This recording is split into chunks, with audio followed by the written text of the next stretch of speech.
Thank you, Jesus. Thank you all for the condolences all over the world for Diamond, Mike, Journey, Blondie, myself, for Armani and her family. We thank you all. I've known Angie for 52 years. Angie, Aunt Sarah lived next door to us in Saxon Homes. And Angie and my sister, Nisa and Dorothy, they would play together. I was older than them, so I didn't want to play with them. And as we grew older, we played softball, volleyball, basketball, cheering. We were involved in track, and we did pageants and talent shows, and we kept going. We met Miss Robinson at the Township Auditorium, and we say, somebody got to hear us because we can beat those guys rapping. And she said, okay, y'all come in here. And she said, what all y'all do? We said, we sing, rap, write, and produce. We do it all. And so she said, okay, well, let me hear you. So we sung 4 of the songs, and it made the album, but it wasn't that hit that she was looking for. And we were walking out, and I said, we didn't do Funk You Up. I said, can we do Funk You Up for you? She said, yeah, come on back in. And so we started singing the hook. We're gonna funk you right on up. We're gonna funk you right on up. We're gonna funk you right on up. We're gonna funk you right on up.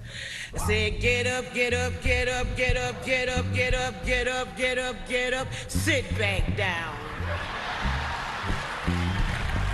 And she looked at us, and she said, y'all said y'all rap, don't you? You rap? And we said, yes, ma'am. We wrote the raps 2 weeks before the Sugar Hill Gang came to Columbia, South Carolina, so we knew them by heart. So she said, Blondie, you come in. And Gwen said, my name is Gwen, but they call me Blondie. I'm better known as the one and only. I'm 5'2", built so fine, 36, 26, 36 down. She said, stop. Cheryl, you come in. I said, they call me Cheryl, and I'll tell you why, because I got such sexy bedroom eyes. When I pop them out and you look surprised, I got you, and you're hypnotized. She said, stop. Angie, you come in. Angie said, Angie B is what they say. I got chocolate hips and a Milky Way. And I feel like a millionaire in space, flying on a go-kite with a silver lace. Everybody calls me Never Wrong, because I'm a freestyle freak with the funky song. She said, stop. She said, go get the band and bring them in here. Doug Wimplish, Skip McDonald, and Keith LeBlanc, our white boy. We call him our white boy. He was the baddest drummer there was. They came in, so she said, do the hook again. So we started doing, she said, I'm gonna tell you when to come in with the raps.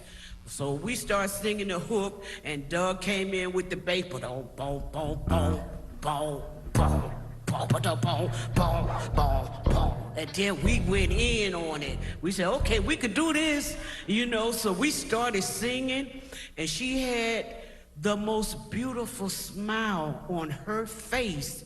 Where she was sitting down, she stood up. And so as we were singing and get up, she said, come in, Blondie. Blondie came in, and oh my God, we had a jam session that night backstage at the Township Auditorium.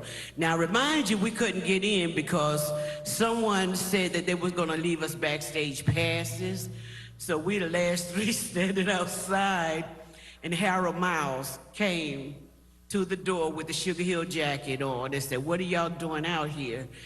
And we said, well, we were supposed to have passes, and we want to get backstage because we could beat them boys rapping. And so he was looking at Angie, playing with Angie, said, come on. And Angie said, well, we can't go. I can't go unless my girls go. He said, all three of y'all come on. And he took us backstage, and he introduced us to Nate Edmond at first. But Nate told us to send him a cassette. And we was like, nah, somebody got to hear us. We got to be heard. We're better than the boys.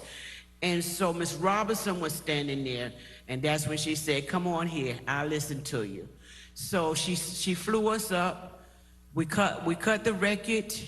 In less than a week, the record was out. She got the masters and everything. And that next week, it was on WBLS. And from WBLS to all the radio stations and all the DJs. Funk You Up sold 500,000 units in 3 weeks. No social media. No internet. Just straight up funk to the people. We enjoyed every minute of it. We've been knowing each other all of our lives.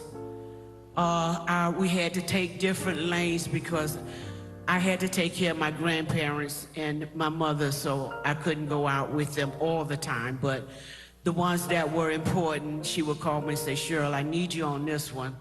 And we would make arrangements for my grandparents and my mother, and I would go out with them, but I would come right back home. Blondie was able to stay out there and road manage with her and be the big sister that she's always been to both of us. I'm not going to say goodbye, but I'm going to tell you, Angie, I'll see you soon. I'll see you later, and we're going to chop it up again. I'm going to miss you. I love you so much. Thank you.